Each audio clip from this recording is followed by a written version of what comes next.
World में बात America के उस सीक्रेट ऑपरेशन की जो वेनेजुएला के चीफ मादुरो के नाक के नीचे चलाया गया और ओपोजिशन की लीडर को वेनेजुएला से निकालकर अमेरिकी एजेंट्स ने नॉर्वे पहुंचा दिया।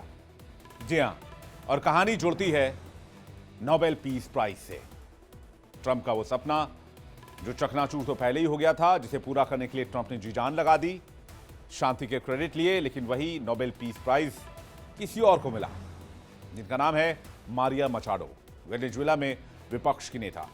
पूरी दुनिया की नजर इसी नोबेल पर थी। इसके पीछे दुनिया के सबसे पावरफुल लीडर अमेरिकी राष्ट्रपति डोनाल्ड ट्रंप लंबे समय से पड़े हुए थे। नोबेल शांति पुरस्कार के लिए दुनिया भर में मोर्चा खोल रखा था। कई राष्ट्राध्यक्षों से बयान दिलवाए, कईयों से खत लिखवाए। इसमें एक पड़ोस वाला कटोरी छाप प्रधानमंत्री शहबाज शरीफ भी शामिल है। उसने भी लेटर लिखा था कि अच्छा, आतंकी मुल्क का हेड लेटर लिख रहा है नोबेल पीस प्राइज को कि मैं बयान देता हूं या लिख के देता हूं कि नोबेल पीस प्राइज ट्रंप साहब को मिलना चाहिए। कमाल इस देश में, पाकिस्तान के लोगों को खुद के बारे में लगता कुछ पता ही नहीं है। खैर, अमेरिकी राष्ट्रपति ने कोई ऐसा मन छोड़ा ही नहीं, कोई ऐसा मौका नहीं छोड़ा ये दिखाने की कि वो इस पीस प्राइज के काबिल नहीं है। शांति पुरस्कार के सबसे बड़े दावेदार डोनाल्ड ट्रंप। खैर, ये कहानी किसी और दिन खंगालेंगे। चलते हैं वेनेजुएला। कई सालों से वेनेजुएला की राजनीति में लोकतंत्र और आजादी की सबसे मुखर आवाज मानी जाने वाली मारिया कोरिना मचाडो आखिरकार नॉर्वे पहुंच गई। यहां उन्हें नोबेल शांति पुरस्कार से सम्मानित किया गया। उनकी बेटी एना कोरिना सोसा ने उनकी ओर से पुरस्कार ग्रहण किया और समारोह में कहा कि उनकी मां जल्द ही वेनेजुएला लौटना चाहती है, क्योंकि अभी उनका संघर्ष खत्म नहीं हुआ है।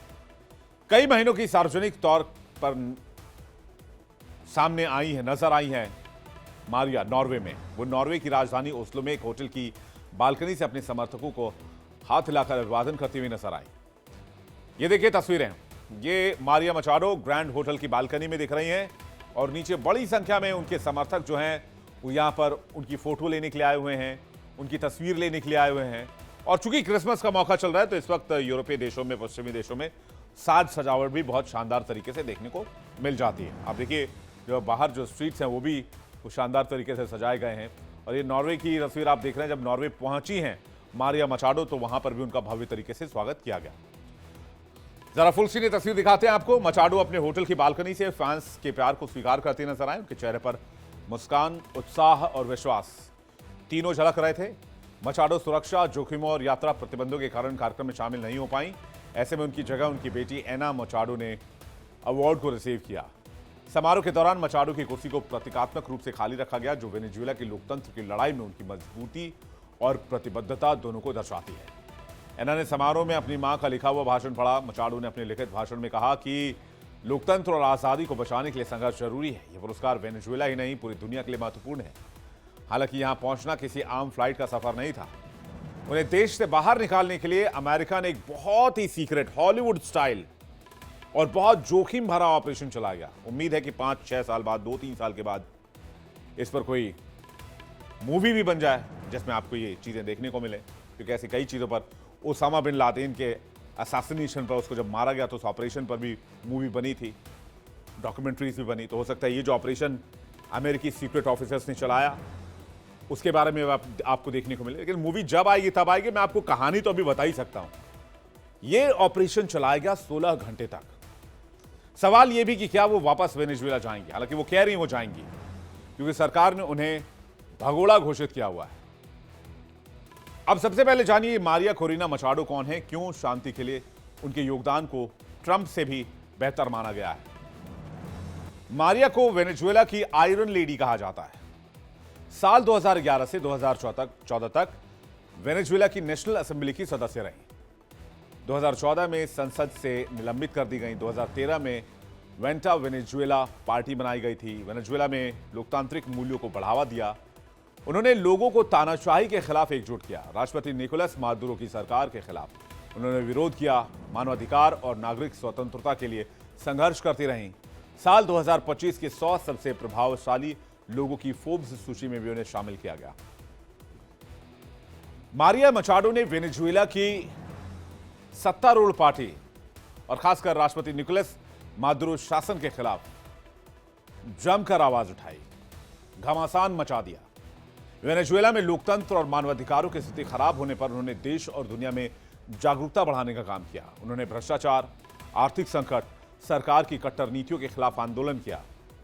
उनके विरोध के कारण उन्हें कई बार राजनीतिक दबाव, धमकियां, प्रतिबंधों का सामना भी करना पड़ा। वैसे भी वेनेजुएला में सरकार के खिलाफ बोलने के लिए बहुत कुवत चाहिए होती है। 24 घंटे जान पर खतरा बना रहता है। इसलिए कुछ समय के लिए मचाडो को वेनेजुएला छोड़ने के लिए मजबूर भी किया गया, लेकिन उन्होंने अपनी राजनीतिक लड़ाई जारी रखी। मारिया मचाडो को कई अंतर्राष्ट्रीय मंचों पर वेनेजुएला के लोकतंत्र के संकट को उजागर करने के लिए भी आमंत्रित किया गया। वो अमेरिकी और यूरोपीय देशों के नेताओं के साथ भी मुलाकात करती हैं और वेनेजुएला की समस्या को हल करने के लिए समर्थन मांगती है। मारिया ने अलेजांद्रो प्लाज के साथ सुमेट ऑर्गेनाइजेशन की स्थापना की थी। यह स्वतंत्र और निष्पक्ष चुनाव के लिए काम करता है। मारिया इस ऑर्गेनाइजेशन की को फाउंडर बने। साल 2004 में वेनेजुएला में लोकतंत्र की बहाली और राष्ट्रपति ह्यूगो शावेज को हटाने के लिए एक मुहिम शुरू की गई। यह कैंपेन सुमेट संगठन के बैनर तले ही शुरू हुआ। फिर उन्होंने रिकॉल रेफरेंडम यानी कि जनमत संग्रह कराया। इसके लिए सरकार ने सुमेट के कई सदस्यों, जिनमें मारिया मचाडो भी शामिल थी, उनमें देशद्रोह और साजिश का केस कर दिया। 2014 में लोकतंत्र और स्वतंत्रता की आवाज उठाने के कारण उन्हें पद से हटा दिया गया। इस कदम से मचाडो देश और दुनिया भर में लोकतंत्र की एक बड़ी आवाज बनकर उभरी। ट्रंप नोबेल पुरस्कार चाहते थे, लेकिन जिस पर मारिया को मिला, जिस नोबेल पुरस्कार दिया गया, वो ट्रंप खुद मारिया मचाडो के बहुत बड़े प्रशंसक रहे हैं। जिस तरह अमेरिका और ट्रंप मादुरो का विरोध करते हैं, उन्हें मारिया का रणनीतिक समर्थक भी कहा जाता है। और यही कारण है कि 11 महीने चुप कर रहने के बाद मारिया सार्वजनिक तौर पर दिखाई दी है, तो इसमें अमेरिका ने मदद की है। अब आती है कहानी की बारी, अमेरिका का सीक्रेट ऑपरेशन। क्या था यह अमेरिका का सीक्रेट ऑपरेशन? वेनेजुएला से कैसे निकाली गई मारिया मचाडो? मारिया को निकालने के लिए एक योजना बनाई गई। उस जगह से सुरक्षित बाहर निकालना जहां वो कई महीनों से छिपी हुई थी। टीम ने उन्हें शहर से बाहर ले जाने के लिए कई गाड़ियों का इस्तेमाल किया, ताकि कोई भी किसी पर्टिकुलर वाहन को ट्रैक ना कर सके और हमला ना कर सके। हर कुछ किलोमीटर के बाद रास्ता बदला गया। चेकपोस्ट से बचने के लिए कम भीड़ वाले रूट चुने गए। सुरक्षा एजेंसियों की सबसे अधिक निगरानी समुद्र के किनारे रहती है, इसलिए उन्हें बेहद कम रोशनी वाले इलाके में ले जाया गया। यहां एक छोटी नाव पहले से इंतजार कर रही थी। मचाडो जल्दी से नाव पर चढ़ती हैं और कुछ ही मिनटों में वो समुद्र के बीचों बीच पहुंच चुकी थी। लेकिन समुद्र में आगे का सफर कठिन था। नाव पर कोई लाइट नहीं जलाई गई ताकि दूर से किसी को नाव के बारे में पता ना चले। और 13-14 घंटे के समुद्री सफर के बाद नाव से एक सीक्रेट लोकेशन पर मचाडो को पहुंचा दिया जाता है, जहां दूसरी एक बड़ी नाव इंतजार कर रही थी और उन्हें सुरक्षित उस दूसरी बड़ी नाव में शिफ्ट कर दिया जाता है, जहां से वो अपने डेस्टिनेशन पर पहुंचती है, जो कि एक सीक्रेट डेस्टिनेशन है, और वहां से वो नॉर्वे के लिए फ्लाइट लेती है।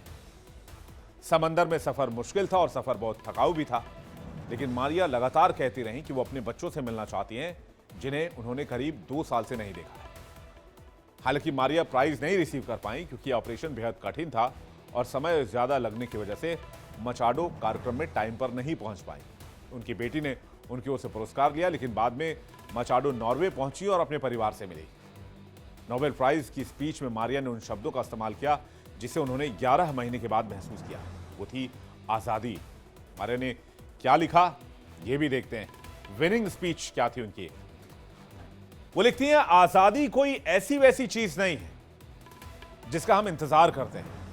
ये वो चीज है जिसे हम हासिल करते हैं। किसी देश से प्यार करने का मतलब है उसके भविष्य की जिम्मेदारी लेना, और इसी आजादी के लिए मारिया संघर्ष कर रही हैं वेनेजुएला में। अपनी देश में ही सरकार ने उन्हें भगोड़ा मान लिया है। हालांकि मारिया के नॉर्वे पहुंचने को सीक्रेट ऑपरेशन को लेकर स्टर्न ने बताया कि इस मिशन को अमेरिकी सरकार ने फंड नहीं किया, कुछ निजी दानदाताओं ने पैसा दिया, लेकिन उन्होंने यह भी माना कि उनकी टीम ने अमेरिकी सेना से अनौपचारिक लिंक लिया ताकि गलती से उन्हें निशाना ना बनाया जाए। क्योंकि हाल ही में अमेरिका ने वेनेजुएला के पास सैन्य मौजूदगी बढ़ाई है और कई बार नावों को भी निशाना बनाया है।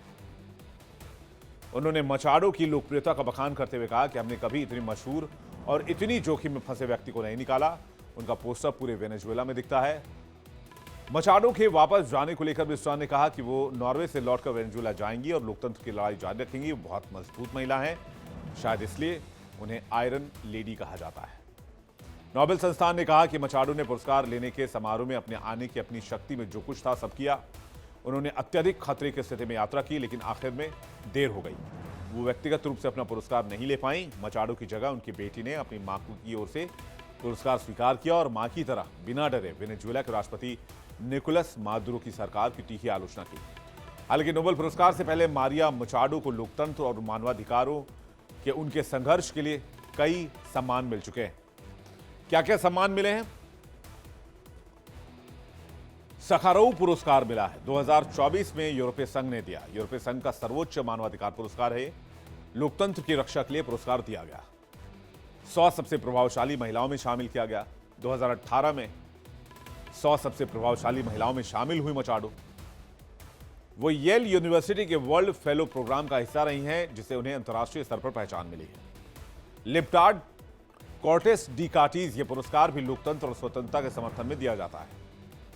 लिबरल इंटरनेशनल फ्रीडम पुरस्कार 2019 में मारिया को मिला था। यह स्वतंत्रता और लोकतांत्रिक मूल्यों को बढ़ावा देने के लिए दिया जाने वाला सम्मान है। चार्ल्स टी मैनार्ड पुरस्कार 2014 में दिया गया। यह भी सामाजिक और लोकतांत्रिक योगदान के लिए दिया जाता है। करेज अवार्ड 2025 में जिनेवा समिट में अवार्ड मिला। ह्यूमन राइट्स से करेज अवार्ड दिया जाता है, जो ह्यूमन राइट्स के लिए लड़ते हैं। पिछले साल वेनेजुएला में हुए चुनाव में वर्तमान राष्ट्रपति निकोलस मादुरो ने व्यापक रूप से धांधली की थी, जिसका मारिया मचाडो ने जमकर विरोध किया। इसके बाद से उन्हें सार्वजनिक रूप से नहीं देखा गया। मादुरो के लंबे समय से आलोचक रही मचाडो को विपक्ष की प्राइमरी जीतने के बावजूद वेनेजुएला के 2024 के राष्ट्रपति चुनाव में भाग लेने से रोक दिया गया। साल 2023 में मचाडो ने विपक्षी प्राइमरी जीतकर 2024 के राष्ट्रपति चुनाव के लिए सर्वसम्मति से उम्मीदवार बनी। इसके तुरंत बाद वेनेजुएला सरकार ने उन्हें चुनाव लड़ने पर अयोग्य घोषित कर दिया। फिर एडमुंडो गोंजलेस ने उनकी जगह कैंडिडेट हासिल किए और उनको अयोग्य घोषित किए जाने की पश्चिमी सरकारों और मानवाधिकार समूहों ने बड़ी निंदा की थी। नोबेल समिति ने कहा कि खतरों के बावजूद वेनेजुएला में बने रहने के मचाडो के फैसले ने लाखों लोगों को प्रेरित किया है। विपक्ष ने वोटों के आंकड़े जारी किए और दावा किया कि गोंजलेस ने भारी जीत हासिल की, जबकि सरकारी नियंत्रण वाले नेशनल इलेक्टोरल काउंसिल ने बिना किसी सबूत को हासिल करते हुए मादुरो की जीत का ऐलान कर दिया। इसके बाद से मचाडो मादुरो सरकार से अपनी जान को खतरा बताती हैं और अपनी आज़ादी को खतरे में बताते हुए छिपने पे मजबूर हो गई। हालांकि सिर्फ मादुरो ही नहीं, मारिया मचाडो ने प्रेसिडेंट चावेज का भी विरोध किया था। मचाडो पहली महिला हैं वेनेजुएला में जो इतने तेवर के साथ सरकार के खिलाफ खड़ी होती हैं। मचाडो पहली बार तब सुर्खियों में आई जब उन्होंने वेनेजुएला के तत्कालीन राष्ट्रपति का भाषण बंद करा दिया था, जिसकी तस्वीर इस वक्त हम आपको दिखा रहे हैं। ये वही तस्वीर है जब वो ह्यूगो चावेज के सामने खड़ी हुई थी। यह घटना जनवरी 2012 की है। प्रेसिडेंट चावेज संसद में भाषण दे रहे थे, तब मचाडो ने चिल्लाते हुए उन्हें चोर कहा और लोगों की जब्त की गई संपत्ति लौटाने को कहा। यह घटना देश भर में चर्चा का विषय बन गई। मचाडो लीडर ऑफ ओपोजिशन बनाए गए। भले देर हो गई, लेकिन आधी रात में मचाडो ग्रैंड होटल की बालकनी में आए, नीचे खड़े अपने समर्थकों का अभिवादन किया और मादुरो को संदेश दिया कि वो अपनी लड़ाई जारी रखेंगे। जनवरी 2024 में काराकस में एक विरोध प्रदर्शन के दौरान उन्हें थोड़ी देर के लिए हिरासत में लिया गया था। इसके बाद उनकी सुरक्षा को खतरा होने के कारण वो छिपकर रहने लगी। उनकी उम्मीद थी कि वो खुद पुरस्कार लेने पहुंचेंगी, लेकिन वो नहीं पहुंच पाई। अब मारिया नॉर्वे में है और इसके पीछे अमेरिका का बहुत बड़ा हाथ माना जा रहा है, जब वो पहली बार बहुत दिनों के बाद कैमरे के सामने आई है।